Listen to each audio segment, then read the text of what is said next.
আমি আমি স্ট্র্যাটেজি বলা যায়, এটা প্রত্যেকটা ফ্রেম আমি বুঝা শুই না, তারপরে হচ্ছে টিজার কাট করছি।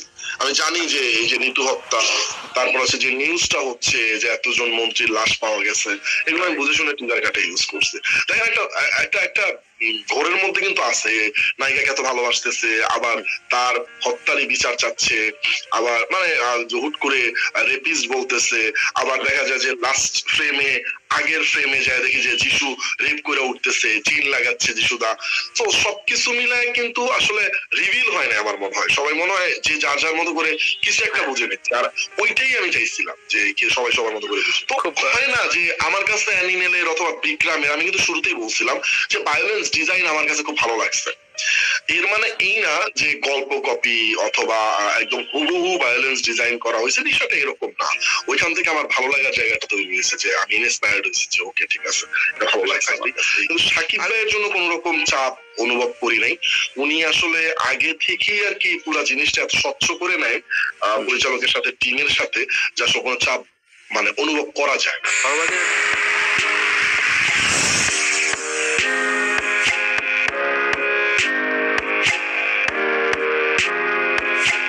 দর্শক সবাইকে স্বাগত জানাচ্ছি তানভীর এক শোর স্পেশাল এপিসোডে। আজকে যার সাথে কথা বলবো ওর সাথে আমার প্রথম আলাপ, তবে ওর কাজের প্রতি অনুরাগ বা কাজ দেখা হয়েছে বিচ্ছিন্ন ভাবে অনেক আগে থেকে। একটা বড় সড়ো কাজ করে ফেলেছে, শুধু বড় সড়ো না, আমরা যদি বলি যে বাংলাদেশে যাবৎকালে এত বাজেট এবং এত অ্যারেঞ্জমেন্টের কাজ এ পর্যন্ত হয়নি।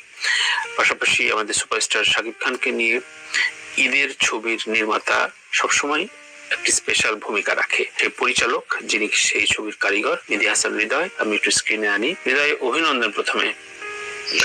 থ্যাংক ইউ ভাইয়া, কেমন আছেন আপনি? হ্যাঁ ভালো। প্রথমত শাকিবের ছবি করলে বা ঈদের ছবি হলে ছবি রিলিজের আগেই পরিচালক অভিনন্দন পায়, ব্যাপারটা কেমন লাগে?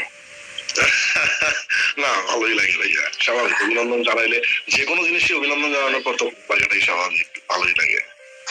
এবার বল, প্রেশারটা কেমন হয়, মানে এত বড় সুপারস্টারকে এই অরাটা নিয়ে কাজ করলেন, মেন্টাল প্রেশারটা কেমন থাকে? না ভাইয়া, অ্যাকচুয়ালি যে কোনো কাজ করতে গেলে তো একটা মেন্টাল প্রেশার থাকেই, কিন্তু এটা যে সাকিব ভাইয়ের সাথে কাজ করার জন্য অথবা কাজ করার ফলে একটা মেন্টাল প্রেশার থাকবে বিষয়টা তা না। ধরেন আমরা যদি কোনো ফিকশনের শুটিংও যাই, আউটডোর যদি শুটিং করি, দেখা গেল ওয়েদার খারাপ, বৃষ্টি আসবে, আমাদের তো পুরো ডেটাই লস। তো ওই রকম যেমন একটা মেন্টাল প্রেশার থাকে, এরকম শুটিং এ তো একটা মেন্টাল প্রেশার থাকবেই। কিন্তু সাকিব ভাইয়ের জন্য কোন রকম চাপ অনুভব করি নাই। উনি আসলে আগে থেকেই আর কি পুরো জিনিসটা এত স্বচ্ছ করে নেয় পরিচালকের সাথে, টিমের সাথে, যা কোনো চাপ মানে অনুভব করা যায় না। আমাদের একদম ফার্স্ট মিটিং এর আলাপটা একটু শুনতে চাই সাকিবের সাথে, এবং টোটাল মিলায় প্রডিউসারের সাথে সবকিছু মিলে একটু গল্পটা শুনতে চাই। প্রথম আলাপটা কবে হয়েছিল? সাকিব ভাইয়ের সাথে আলাপ হয়েছে ভাইয়া 2023-এর অক্টোবরে, খুব সম্ভবত 15-20 তারিখে। আমি একটা কাজ করি আরটিভির ওটিটি প্ল্যাটফর্মের জন্য, একটা ওয়েব ফিল্ম বানাই আমি, নাম হচ্ছে টাকশাল। ওইখানে মিশাস সাহেব অ্যাক্টিং করে, মিশাস সদাগর ভাই।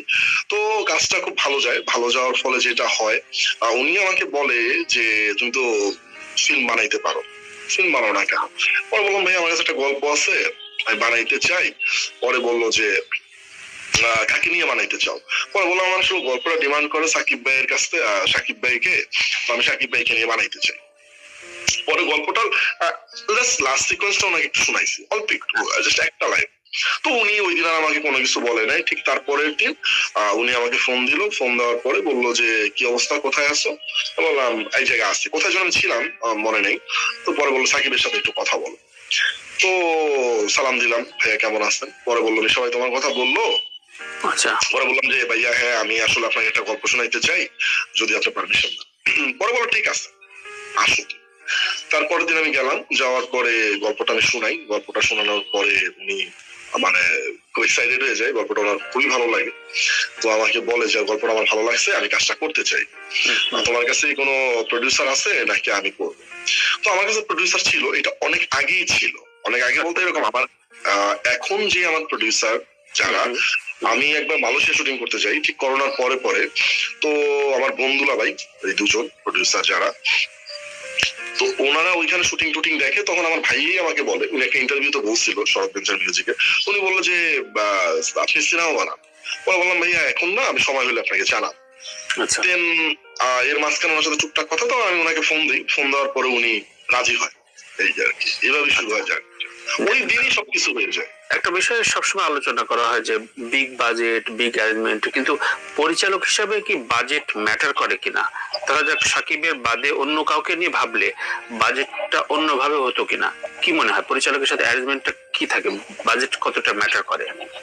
ভাইয়া অফকোর্স বাজেট ম্যাটার করে, এটা আমার কাছে মনে হয় পুরোটাই গল্পের উপর ডিপেন্ড করে। ধরেন আমার সিনেমার এত বাজেট হওয়ার কারণটা হচ্ছে আমার সিনেমার গ্র্যান্ডারটা একটু বেশি, আপনারা টিজার দেখে হয়তো একটু বুঝতে পারছেন, লোকেশন, গাড়ি টাড়ি সব মিলে আর কি, দ্যাটস ওয়াই এই সিনেমার বাজেট বেশি হচ্ছে। যদি সিনেমা লাইজার দ্য লাইফ এত বড় গ্র্যান্ডারের না হইতো, নিশ্চয়ই এত টাকা সিনেমার বাজেট হইতো না। তো এটা আসলে গল্পের উপর ডিপেন্ড করে, আর অবশ্যই একটা ভালো সিনেমা বানাইতে হইলে একটা ভালো বাজেটের দরকার আছে।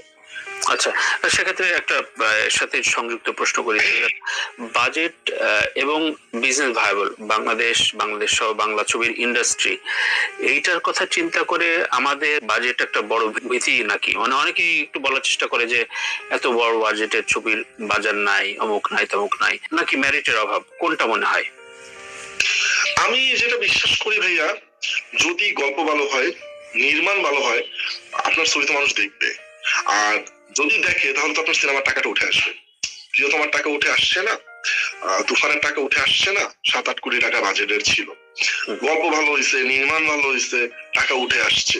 তো আমার কাছে মনে হয় যে গল্প এবং নির্মাণ দুইটা যদি একদম ঠিকঠাক থাকে, তাহলে বাজেট আসলে খুব বেশি ম্যাটার করে না। ছবির ক্ষেত্রে চিত্রনাট্য এবং কিছু মিলে কোন জনরা হৃদয়ের পছন্দ, কোন জনরায় কাজ করতে ভালোবাসে? আমার সত্যি বলতে একটু অ্যাকশন ভায়োলেন্স জনরার কাজ করতে পছন্দ, দ্যাটস ওয়াই আমি প্রথম সিনেমাটায় রোমান্স এন্ড ভায়োলেন্স জনরার বেছে নিয়েছি আর কি। আচ্ছা আচ্ছা আচ্ছা, এবং প্রথম সিনেমার টিজার নিয়ে তুমুল আলোচনা এবং প্রশংসায় ভাষ্য, নিশ্চয় আমিও একটা ভিডিও আপলোড করেছি, লিখেওছি একটা অনলাইন পোর্টালে। তো আমার কাছে প্রশ্ন, কয়েকজনের কাছে একটু কৌতূহল, প্রথম দিকে গল্পের বিষয়টা রিভিল করা হয়েছে নাকি আসলে রহস্য রেখেছে হৃদয়, যে নায়িকা মারা যায়, এটা অনেকেই বলছে, আমিও একটু খুঁজে দেখলাম, না তুমি রিভিল করে দিচ্ছ, এটা কি নাকি তোমার একটা স্ট্র্যাটেজি? না, এটা স্ট্র্যাটেজি বলা যায়। এখনই কিছু বলতে চাও না? আমি স্ট্র্যাটেজি বলা যায়, এটা প্রত্যেকটা ফ্রেম আমি বুঝে শুই না, তারপরে হচ্ছে টিজার কাট করছি।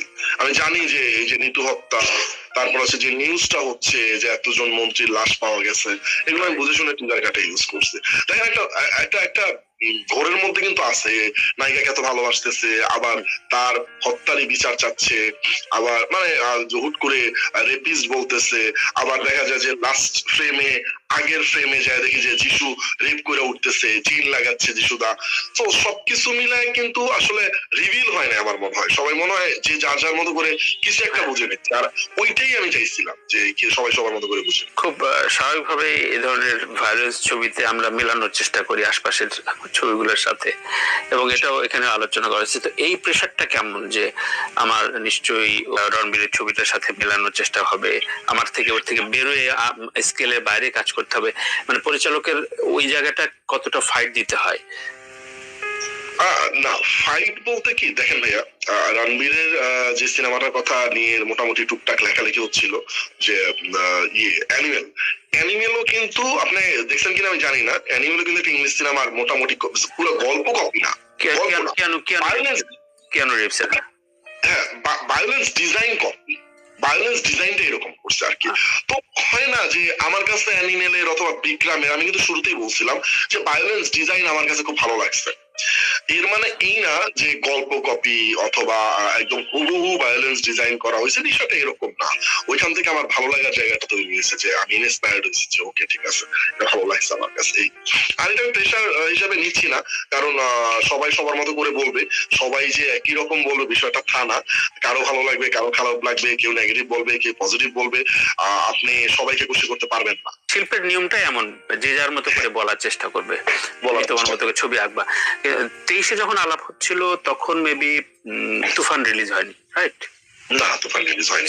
এর আগে রাজকুমারের শুটিং চলতেছিল, রাইট, প্রিয়তমা ব্লকবাস্টার হিট হলো। হ্যাঁ, তো তুফান দেখে কি একটু ইয়ে হলো যে না ঠিক আছে, আমি যা চিন্তা করলাম তার পার্ট 1 কি মানে এই টাইপের একটা গ্রেঞ্জার, নাকি একেবারে আলাদা, তুফান এবং বরবাদকে মেলানো যাবে না? মানে না ভাইয়া, টেস্টের দিকে? না, একদমই মিলানো যাবে না। আচ্ছা, একদম মিলানো যাবে না, একদমই মিলানো যাবে না। তুফান দেখা হয় না ভাইয়া, তুফানের আগেই তো আমি গল্প এটা বানাই।